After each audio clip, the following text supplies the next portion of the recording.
చేసేస్తే బాగుందని ప్రతి ఆర్టిస్ట్ అనుకుంటాడు. కానీ డైరెక్టర్ అనేవాడు బెటర్మెంట్ కోసం నెంబర్ ఆఫ్ టేక్స్ తీసుకుంటాడు.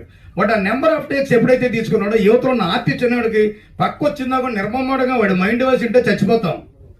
ఆర్టిస్ట్ మైండ్ వాయిస్ ఉంటే చచ్చిపోతాం. ఎడిటర్ సావదొస్తున్నాడు బాబు, విసిగిన్ చేస్తున్నాడు, చేసింది ఫైనల్ చేసుకోలేడు, రకరకాలు వస్తాయి. బట్ ఇవన్నీ ఒక ప్రొఫెషనల్ యాక్టర్గా ఆ క్షణం, వ్యక్తిగా ఆల్ టైం చిన్నది నెగిటివే కదా, అది రిసీవ్ చేసుకుంటే మనకి నెగిటివే, డైరెక్టర్ బాబు అని అనుకుంటాం. కానీ బీయింగ్ డైరెక్టర్గా 100% ఎదిగేవాడికి ఉండే ప్రథమ లక్షణం అది.